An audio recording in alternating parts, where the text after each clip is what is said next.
May tanong ko lang, Nay. Ito bang anak nyo, ano ba? Dalaga o may boyfriend? May boyfriend na po yan, kaya lang, sabi ko po sa kanya, hanggang doon lang muna. Boyfriend lang. Hanggang saan? Yung ano lang po, yung... Iklaruhin nyo yan. Makatapos po siya sa pag-aaral niya po. Ano, inspirasyon lang? Opo. Ano sabi gusto niyo pang sabihin? Doon sa boyfriend niya, yan yung camera. Pag sabihin niyo yung boyfriend niya, ayan. Ito yung camera. Ano po, ang sabi ko sa boyfriend niya... Ano pangalan? Makatapos muna po. Ano pangalan? Chad po. Chad? Ayan, yung camera. Chad, sabi ko, patapusin mo muna yan, anak ko. Bago kayo maging asawa. Okay. Yan lang ang sinasabi ko sa iyo. Kaklaruhin natin, bago kayo Mag-asawa. magplano mag-asawa. Opo. So, saka dapat pagkatapos hindi mag-asawa kasi tutulungan pa kayo ng anak nyo. Sabihin nyo kay Chad, nanay.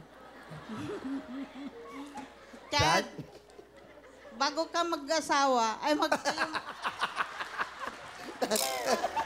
Nanay, naguguluhan na ako sa inyo.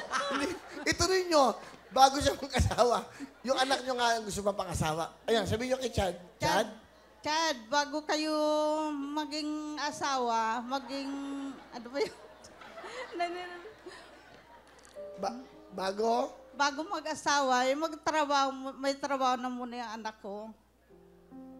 Kasi, kung sakali sila na, may trabaho na silang maano. Tanggap nyo ba si Chad? Tanggap ko naman po. Gusto nyo ba siya? Siya naman po may gusto. Iyon ang dapat, di ba?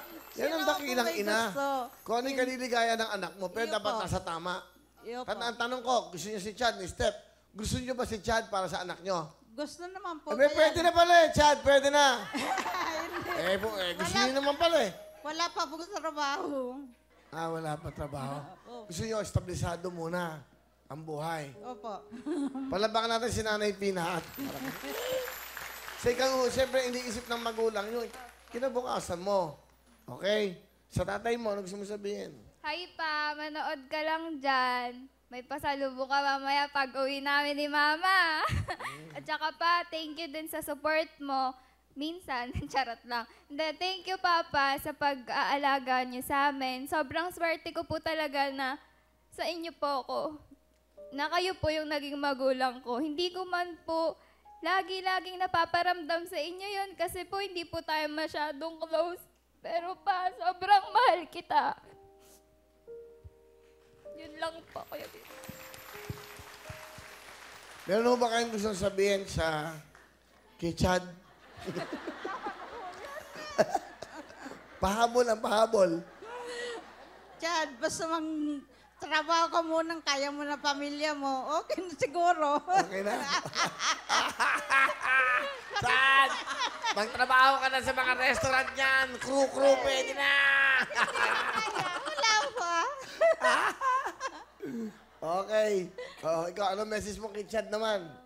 Babe, thank you rin sa support mo. Siyempre, ikaw din yung nagsusupport sa akin lagi. Tapos yun, thank you talaga sa lahat. Alam mo naman yun eh, lagot ka kay Mama kapag nagloko ka. Akala mo, lagot ka rin sa akin. Tignan mo, sasapakin talaga kita ng todo. Hindi ka makakauwi. Okay. Yun lang.